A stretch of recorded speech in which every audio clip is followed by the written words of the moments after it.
오늘도 하나님 말씀 앞에 서신 여러분을 주의 이름으로 축복합니다. 하나님 말씀은 야고보서 5장 15절입니다. 믿음의 기도는 병든 자를 구원하리니 주께서 그를 일으키시리라. 혹시 죄를 범하였을지라도 사하심을 받으리라. 아멘. 오늘은 인내와 기도라는 주제로 말씀을 같이 나누겠습니다. 우리의 인생이 아침 안개와 같다라고 그렇게 말했어요. 그래서 인생이 내 것이 아니라 하나님이 주신 기회, 선물이라 그렇게 표현하고 있습니다. 하루하루 계획을 세워도 내가 가서 장사하고 이익을 남기라 해도 하나님이 인도하여 주실 때 열매를 맺는 것이기 때문에 내가 주의 뜻이 무엇인지를, 그래서 주의 뜻이 이것이면 내가 그것을 할 것이고, 삶의 원리를 하나님의 뜻을 행하는 일에 목적을 세우라고 야고보는 이야기해요.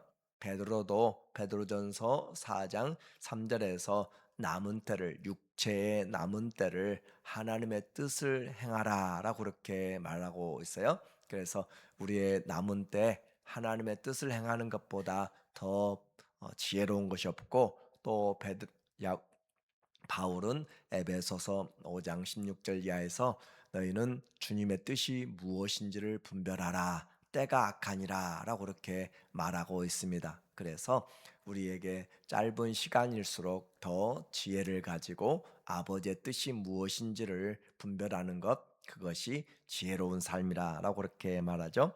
이제 5장에서 야고보는 부자들에게 대하여서 그들의 부가 하나님 앞에서 올바로 쓰여지도록, 다른 말로 이야기하면 은사들이 올바로 쓰여져야만 된다라고 그렇게 이야기하시고, 하나님 안에서 형제 자매들과 원망이 없도록 그렇게 하라고 그렇게 말씀하고 있어요. 그래서 부자가 탐심을 가지고 다른 종업원들, 또 일하는 사람들의 수고비, 인건비들을 떼어서 착취하고 노동력을 착취하는 그런 것들에 대해서 쌓아놓은 은과 금, 쌓아놓은 그들의 옷들이 심판날에 오히려 그들을 더 징책하는 심판의 증거가 된다라고 그렇게 말하는 거죠. 그래서 주의 재림이 가깝기 때문에 우리의 삶을 정말 지혜롭게 살라.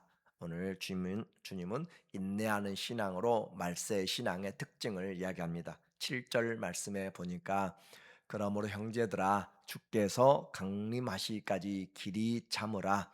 보라, 농부가 땅에서 나는 귀한 열매를 바라고 길이 참아 이른 비와 늦은 비를 기다리나니, 인내하는 것을 우리에게 농부의 삶을 통하여서 열매를 거두기 위해서는 인내해야 된다라고 그렇게 말해요. 그래서 너희도 길이 참고 마음을 굳게 하라. 주의 강림이 가까우니라. 주의 강림이 가깝기 때문에 마지막까지 더 힘을 내서 인내할 수 있도록 그렇게 말하는 거예요. 주님이 가까울 때 우리는 우왕좌왕하는 것이 아니라 오히려 인내함으로 주의 말씀을 잘 분별하고 끝까지 믿음 안에 거하는 자, 그래서 주님이 올 때 믿음 있는 자를 보겠느냐, 다른 말로 인내하는 자를 보겠느냐라고 그렇게 말하고 있어요. 믿음의 인내로 말미암아 열매를 얻게 됩니다. 야고보는 이와 같은 오래 참으라라고 하는 걸 통하여서 이런 경제적인 이유나 다른 이유들로 인하여서 외모로 사람들을 판단하지 말고 끝까지 주님 앞에서 성숙의 열매, 9절 말씀에 보면은 형제들아 서로 원망하지 말라. 그리하여야 심판을 면하리라. 보라, 심판주가 문 밖에서 계시니라. 바로 임박한 주님의 날을 그렇게 그들에게 경고하면서, 이것은 우리의 삶에 대한 지혜를 말하고 있는 거죠. 그래서 주의 재림은 단순한 역사적인 변화, 그런 시점보다도 영원한 삶의 변화가 되기 때문에 우리의 삶을 하나님 앞에서 지혜롭게 살아야 될 필요가 있습니다. 그렇게 주님 앞에 사는 자, 미리 우리는 날마다, 주님이 오실 때는 이미 늦은 거예요. 그래서 우리는 날마다 내 앞에 주를 모시며, 다윗은 그렇게 주님을 날마다 앞에 모시고 살았다라고 그렇게 말씀해요. 그래서 주님이 계시기 계시고 주님이 듣고 있기 때문에 함부로 말하지 않는 것이고 함부로 사람을 대하지 않는 것이고 그의 중심에서 그리스도를 섬기듯이, 그러니까 지금 성령의 그 은혜 안에서 하나님을 모시고 살고 하나님 앞에서 그 하나님의 눈앞에서 살아가는 사람은 심판의 날 그리스도 앞에 백보자 심판대 앞에서 사랑과 긍휼의 심판을 받게 되는 거죠. 지금 연습하지 않으면 안 되는 거죠. 그래서 우리에게 인내하라라고 하는 농부의 비유와 더불어서 또 한 사람의 인내를 우리에게 말합니다. 우리가 잘 아는 욥의 인내를 말하고 있어요. 10절 말씀에 보니까 형제들아 주의 이름으로 말한 선지자들을 고난과 오래 참음의 본으로 삼으라. 보라 인내하는 자를 우리가 복되다 하나니 너희가 욥의 인내를 들었고 주께서 주신 결말을 보았거니와 주는 가장 자비하시고 긍휼히 여기시는 이시니라. 인내하는 것 힘들고 어렵죠. 그렇죠. 우리에게 환난은 인내를 낳고 인내는 연단을 낳고 연단은 소망을 우리에게 이루어 주는데 이 인내하는 것이 정말로 힘들어요.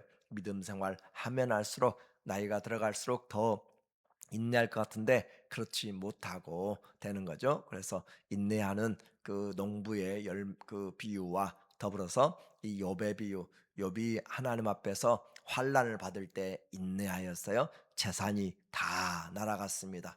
또 자식들이 전부 다 죽게 되었습니다. 뿐만 아니라 자기의 건강과 자기의 가정이 다 파괴되는 그런 가운데서도 주신 자도 하나님이시고 취하신 자도 하나님이시니 내 입술로 주님을 내가 범죄치 않겠다라고 그렇게 이야기하죠. 찬송 받으실이. 그래서 욥의 인내, 결국 그러므로 욥은 지어낸 동방의 의인의 그런 소설적인 인물이 아니라 실제적인 인물이었고 욥의 인내를 너희가 들었다라고 한 것처럼, 그리고 그 결말을 들었다라고 한 것처럼 우리에게 인내하는 신앙을 말씀하고 있습니다. 끝까지. 요즘은 인내하는 것이 너무너무 힘들고 5분, 10분을 견디기 힘든 그런 시대가 된 거잖아요. 그래서 기도도 5분을 못 합니다. 10분을 못 하는 것이고 우리의 삶의 말씀도 5분, 10분을 읽어 나가기가 쉽지 않은 시대가 되었어요. 그럴수록 우리는 모이기를 힘쓰라 말세에 모임을 패하는 자들이 많이 있게 되고, 그럴 때 인내가 없으면 우리의 신앙의 성숙이 되지 않습니다. 물- 어, 씨를 심으면 기다려야 열매가 맺는 것이고, 기도도 내 마음을 가다듬고 성령이 인도한 데까지 지속적으로 내가 하나님 앞에 기도하는 그런 과정에서 그의 나라와 의를 구할 수 있는 것이고, 말씀을 열어서 5분, 10분, 30분 읽어 나갈 때 그 말씀이 점점 이제 그 말씀 안으로 들어가게 되는 것이지, 짧게 하는 것은 그렇게 우리에게 쉽게 은혜가 되지 않는다라고 하는 거예요. 그래서 하나님 말씀 때문에 욥은 인내하였고 입술로 범죄치 아니하였고 끝까지 신뢰했습니다. 우리에게 환난이 다가올 때, 시련이 다가올 때 얼마나 인내하고 그 인내가 연단으로 그렇게 증거가 되는, 프로브되는 그런 신앙이 되는지 이 야고보는 실제적인 신앙에 대해서 우리에게 말하고 있어요. 그래서 입술로 하나님을 저주하지 않냐고, 그 말은 곧 절대적인 하나님의 주권입니다. 우리의 신앙에서 인생이 하나님의 선물이고 우리가 하나님 앞에 선다는 그 심판을 본다면 우리의 인생은 하나님의 절대적인 주권을 우리가 믿으면서 나가는 거예요. 그렇게 살아갈 때 우리에게 어려움이 닥치고 여러 환경들이 생겨요. 그럼에도 불구하고 야고보는 우리의 인생에서 하나님을 끝까지 붙잡으라라고 이야기해요. 13절 말씀에 보니까 너희 중에 고난 당하는 자가 있느냐 그는 기도할 것이요 즐거워하는 자가 있느냐 그는 찬송할지니라. 너희 중에 병든 자가 있느냐 그는 교회의 장로들 청할 것이요 그들은 주의 이름으로 기름을 바르며 그를 위하여 기도할지니라. 우리에게 해결책들을, 우리에게 어떻게 해야 될지를 말하는 거예요. 고난 당할 때 신앙을 버리지 말고 뒤로 물러가지 말고 기도할 것이요라고 이렇게 이야기해요. 그러니까 기도는 그냥 하는 것이 아니라 하나님 앞에서 정말로 간절히 이 고난이 하나님 안에서 잘 이겨낼 수 있도록, 그리고 열매를 맺을 수 있도록 기도가 정말로 적극적이고 부르짖어서 하는 거예요. 그래서 우리가 야고보서 5장 1절에 보면은 부자들이 쌓아놓은 것으로 인해서 울고 통곡하라라고 그렇게 이야기하는데, 우는 것은 큰 소리로 우는 것이고 통곡하는 것은 회개하면서 하는 거예요. 그런 것처럼 오늘 우리의 기도도 하나님 앞에서 정말로 고난을 당하였는데 그냥 대강대강 기도하는 것은 중심이 없는 것이고 하나님의 힘을 얻지 못합니다. 주님 앞에 우리가 기도하는 그 마음들도, 그래서 고난 당할 때 해야 될 것이 분명히 있어요. 기도함으로 하나님의 뜻을 구하는 것이고, 또 즐거워할 때가 있습니다. 인생에 기쁠 때 하나님을 찬송하는 것으로. 그래서 이 기도하는 것이 우리에게 위로가 되고 힘이 되고, 찬송할 때 우리의 심령이 기쁨이 되고 감사가 되고, 이와 같이 하나님 앞에 우리 성도들은 살아갈 방법이 있어요. 그리고 우리 중에 병든 자가 있을 때도 주의 이름으로, 그래, 주의 이름으로 우리가 치료함 받는 것이지 다른 것이 아닙니다. 주의 이름으로 기름을 바르며 그와 같이 소독하고 또 치료제로 회복시키는 그런 것들을, 의학적인 것들을 같이 동행하는 거죠. 그를 위하여 기도할지니라 라고 그렇게 말하면서 기도하는 권면을, 그리고 또 이 야고보는 우리에게 예를 들어서 이야기를 하고 있습니다. 15절 말씀에 보니까 믿음의 기도는 병든 자를 구원하리니 주께서 그를 일으키시리라. 혹시 죄를 범하였을지라도 사하심을 받으리다. 믿음의 기도, 우리가 고난 당하는 자 있느냐, 또 병든 자가 있느냐라고 할 때 우리의 기도는 중심을 가지고 믿음으로 기도하는 거예요. 그냥 하면 되는 것이 아니라 기도하면 하나님이 들어주신다고 하셨고, 주의 나라와 뜻을 구하면, 주의 뜻대로 구하면 이미 받은 줄로 알라라고 했기 때문에 믿음의 기도라고 하는 거죠. 믿음의 기도, 너희는 내 이름으로 기도하라 한 것처럼 예수님이 이름을 주셔서 기도하게 하신 것처럼, 그래서 기도는 정신을 차리고 근신하여서 깨어서 믿음으로 성령으로 기도하는 거예요. 그렇게 기도하는 자에게 병든 자를 구원하고 주께서 그를 일으키시리라. 그래요. 주님의 이름으로 주님이 치료하시는 거죠. 혹시 죄를 범하였을지라도 사하심을 받으리라. 죄 사함을 먼저 구하고 하나님 앞에 기도하고, 또 16절, 그러므로 너희 죄를 서로 고백하며 병이 낫기를 위하여 서로 기도하라. 의인의 간구는 역사하는 힘이 많음이라. 죄가 가로막히면 우리의 기도가 막힌다는 것이고, 먼저 죄를 회개하고 하나님 앞에 모든 일을 행할 때 먼저 하나님과의 관계를 회복하고 구할 때 아버지가 자식이 구하는 것을 미리 아시고 또 구하는 자에게 더하여 주신다라고 그렇게 말했어요. 그래서 이와 같이 의인의 기도, 믿음의 기도를 이야기한 다음에 기도의 예로 엘리야를 우리에게 보여주고 있습니다. 17절 말씀에 엘리야는 우리와 성정이 같은 사람이로되 그가 비가 오지 않기를 간절히 기도한즉 3년 6개월 동안 땅에 비가 오지 않냐고 다시 기도하니 하늘이 비를 주고 땅이 열매를 맺었느니라. 그래서 엘리야를 통하여서 기도의 사람 엘리야가 기도하니까, 그런데 더 중요한 것은 엘리야가 그냥 기도하니까 3년 6개월 동안 비가 안 오고 또 기도하니까 그 후에 비가 왔다는 것이 아니라 하나님이 엘리야에게 말씀을 먼저 주는 거예요.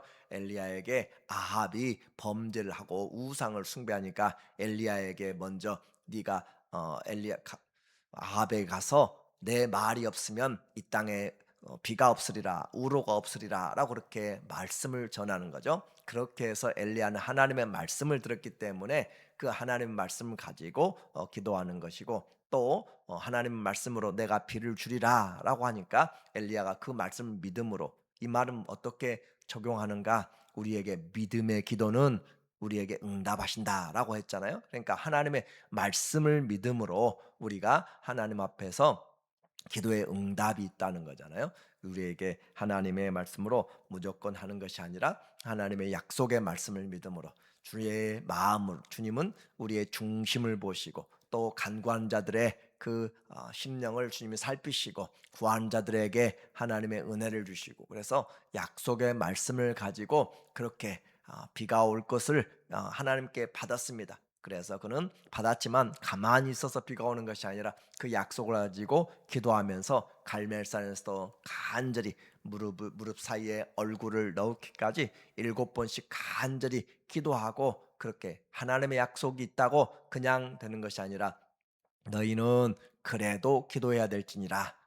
에스겔서 36장 36절 7절에 우리에게 하나님이 예루살렘이 풍성해지고 다시 회복되고 양과 소떼가 늘어나고 사람들이 인구가 많아지리라, 이미 파괴되고 포로된 그런 사람들에게 이와 같은 이야기를 했을 때 주님이 말씀하셨어도 너희가 그렇게 해주기를 구하여야 할지라. 그래서 기도하는 것은 그냥 하는 것이 아니라 약속의 말씀을 가지고, 그리고 마지막 때 우리에게 종말의 인내와 이와 같이 기도와 또 하나 우리가 해야 될 것이 영혼에 대한 전도를 이야기합니다. 19절 말씀에 야고보는 마지막 야고보서를 마치면서 내 형제들아 너희 중에 미혹되어 진리를 떠난 자를 누가 돌아서게 하면, 미혹되어서 신앙생활 잘못하면 미혹된다는 거예요. 유혹이 되어서 떠나갈 수가 있어요. 그런 자들을 가서 다시 하나님의 말씀으로 그들을 돌이키면, 누가 돌아서게 하면 너희가 알 것은 죄인을 미혹된 길에서 돌아서게 하는 자가 그의 영혼을 사망에서 구원할 것이며 허다한 죄를 덮을 것이라. 그러면 전도를 하게 되면 그 전도받은 자의 영혼이 하나님 앞에서 죄상을 받고 돌아오게 된다라고 그렇게 말해요. 그래서 우리에게 마지막까지 이 야고보는 성경의 인내의 사람, 기도의 사람, 그리고 또 하나님 앞에 영혼에 대한 전도를 우리에게 말하면서 흩어져서 핍박받고 있는 그 모든 자들에게 시험을 당할 때 속지 말고 하나님 앞에서 인내로 또 지혜로 하나님 앞에서 기도할 때 지혜를 얻고, 또 하나님 앞에서 입술을 지켜서 주님이 주시는 이 인내로 영혼을 사랑하는 그런 사람이다라고 말합니다. 그래서 우리의 신앙 인내와 기도입니다. 인내하면서 믿음을 가지고 기도할 때 하나님이 약속하신 것들을 반드시 이루실 것을 우리는 믿으면서 선지자들의 본을 받아서 예수님의 약속을 믿으면서 끝까지 하나님 안에서 믿음의 길로 승리하는 우리 모두 되시기를 예수님의 이름으로 축원합니다. 아멘. 하나님 아버지, 기도는 마귀의 일을 멸하고 선한 열매를 맺게 합니다. 시험이 올 때 속지 말고 하나님 시험 가운데서 인내하게 하시고, 인내가 연단을 만들고 연단이 소망을 이루는 것을 하나님 배우고 또 믿어서 끝까지 하나님의 사랑, 영혼의 구원을 하는 데까지 우리를 주의 도구로 사용하여 주시옵소서. 예수님의 이름으로 기도합니다. 아멘.